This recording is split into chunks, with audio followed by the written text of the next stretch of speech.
weekend in downtown Spokane with Bloomsday. All kinds of folks traveling to our beautiful city for the weekend. There's always a bit of a pressure forecast. I'm sure. Because we've had, in the distant past, some terrible Bloomsdays. I feel like we've been pretty lucky as of late. Subject of tonight's forecast focus, all things Bloomsday. First of all, a little bit of history. Our forecast for Bloomsday, 77 degrees for a high. The warmest Bloomsday, not much warmer, 81 degrees.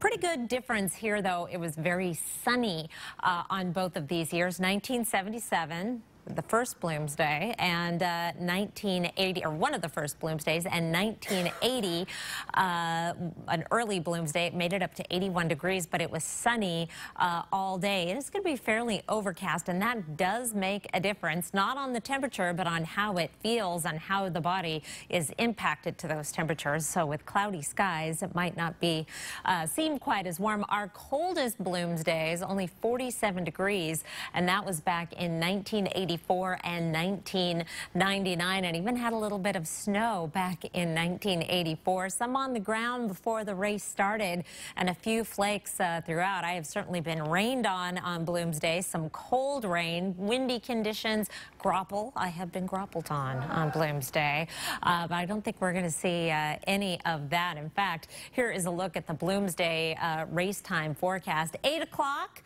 Mostly cloudy skies. It is going to be a fairly warm start because we're going to keep those clouds overnight. And there have been some crisp mornings, even on days where it's warmed up nicely. This is not going to be an especially crisp morning. I don't think you're going to have to layer up and shed your belongings into the trees. 62 to start.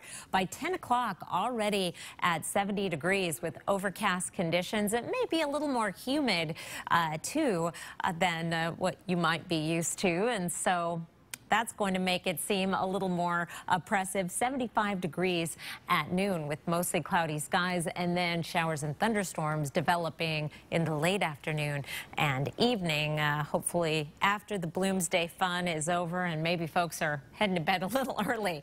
Here is a look at our 24-hour forecast, and we are bringing up moisture from the south. Kind of a complicated weather pattern. It has been difficult to pinpoint. Tomorrow, the chance of some showers and thunderstorms in the Northeast Mountains and North Idaho, and then a better chance of showers and thunderstorms across the entire region as we get into Sunday late afternoon and evening.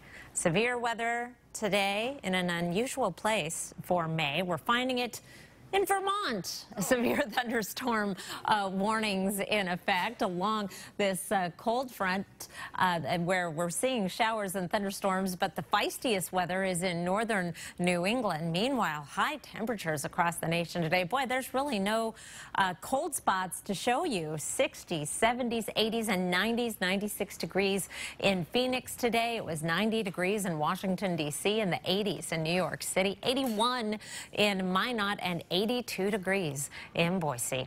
Here is your 7-day forecast. We have got a nice Cinco de Mayo. Temperatures staying in the 70s through the weekend, but it is not going to be a very sunshiny weekend. Showers and thunderstorms coming in late on Sunday. And then we start cooling down, back down around average by the middle of next week. Our average high is 63. We'll be up around 65 by the end of next week, so we'll be in the ballpark. Average this time of year is actually pretty nice. 60s, nothing to shy away from. No, that's spectacular. I'm liking it big time.